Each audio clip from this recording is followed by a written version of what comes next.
Praise Lord. നമുക്കിന്ന് ഒരു വചനം ധ്യാനിക്കാം. അപ്പോസ്തലപ്രവൃത്തി 13-ാം അധ്യായത്തിൻ്റെ 22-ാമത്തെ വാക്യമാണ്.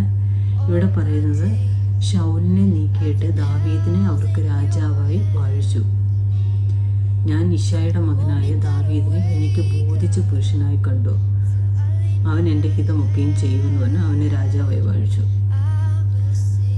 ദാവീദ് എന്ന് പറയുന്ന നമുക്ക് പഴയ നിയമത്തിലെ വ്യക്തിയാണ്. ദാവീദ് ഇസ്രായേലിൻ്റെ രണ്ടാമത്തെ രാജാവ്. ഒന്നാമത്തെ രാജാവ് ശൗല്.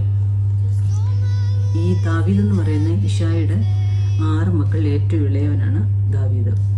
ദാവീദിനെ ശരിക്കും അച്ഛൻ പോലും ഒരാടിനെ മേയ്ക്കുന്ന ഒരാളായിട്ട് കണ്ട് കാട്ടിലേക്ക് വിട്ടിരിക്കുകയാണ്.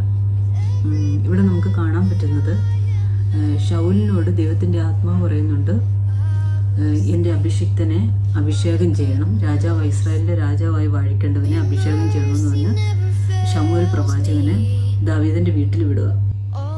ഇവിടെ നമുക്ക് കാണാൻ പറ്റുന്നത്, ശമൂവേൽ പ്രവാചകനെ ദൈവം അയച്ചിട്ട് ഇശായിയുടെ വീട്ടിൽ ചെല്ലുക. ഇശായിയുടെ വീട്ടിൽ ചെല്ലുമ്പം ഈ രാജാവായിട്ട് അഭിഷേകം ചെയ്യേണ്ട ആരെന്ന് ചോദിക്കുമ്പം ഇശായി തൻ്റെ മക്കളെ, മൂത്ത മക്കളെ, അവരൊക്കെ നല്ല പ്രഗത്ഭരാണ്, മൂത്തവരാണ്, ഒരു പട്ടാളക്കാരാണ്. അപ്പോൾ അങ്ങനെയൊക്കെയുള്ള ഗുണങ്ങൾ അവർക്കുണ്ട്. അവരെയൊക്കെ മുന്നോട്ട് ശമൂവേലിൻ്റെ മുമ്പിലേക്ക് ഇശായി നിർത്തുകയാണ്. ഓരോരുത്തരും കാണുമ്പോൾ ശമൂവേൽ പറയുന്നത്, ഇതല്ല കർത്താവ് പറഞ്ഞ അഭിഷിക്തൻ, ഇതല്ല, ഇവനെയല്ല ഞാൻ അഭിഷേകം ചെയ്യാനിരിക്കുന്നു പറയുന്നുണ്ട്.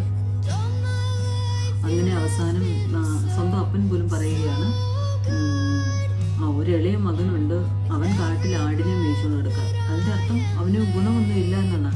പലപ്പോഴും മനുഷ്യരെ നമ്മളെ ഗുണമില്ലെന്ന് പോലെ തള്ളി പറയുമ്പം ദൈവം നമ്മളെ എപ്പോഴും കാണുന്നുണ്ടല്ലോ. ദൈവം പറയുന്നത്, അവൻ എൻ്റെ ഹൃദയപ്രകാരമുള്ള മനുഷ്യൻ എന്നാണ്. ദാവീദിനെ കുറിച്ച് പറയുന്നത്, അവൻ പവിഴ നിറമുള്ളവൻ, അവൻ്റെ വൈഡൂര്യം പോലുള്ള കണ്ണുകളുള്ളവൻ. അപ്പം ആ സമയത്ത് ഇശായി വിചാരിക്കുന്നതന്നെ, അവൻ ആടിനെ മേയ്ക്കുന്നവനാ, അല്ലെ അവൻ പൊക്കക്കുറവുള്ളവനാ, അവനെങ്ങനെ ഇസ്രായേലിൻ്റെ രാജാവായിത്തീരും അല്ലെങ്കിൽ അഭിഷിക്തനായിത്തീരും എന്നാണ് സ്വന്തം അപ്പൻ പോലും ചിന്തിക്കുന്നത്. നമ്മളെ ലോകക്കാരും ബന്ധുക്കളും കൂട്ടുകാരും നമ്മളെ ഏതൊക്കെ സാഹചര്യങ്ങൾ നമ്മൾ കടന്നു ചെല്ലുന്നുണ്ട്, അവരൊക്കെ നമ്മളെ നിസ്സാരമായിട്ട് കരുതുമായിരിക്കും. പക്ഷെ നമ്മളെ കരുതുന്ന ദൈവമുണ്ട്. ലോകം നമ്മളെ എങ്ങനെ കാണുന്നല്ല നമ്മൾ വിചാരിക്കേണ്ടത്. ദൈവം നമ്മളെ എങ്ങനെ കാണുന്നു, അവൻ നമ്മളെ കുപ്പയിൽ നിന്ന് ഉയർത്തി രാജാക്കന്മാരോടുകൂടി ഇരുത്തും. ആമേൻ.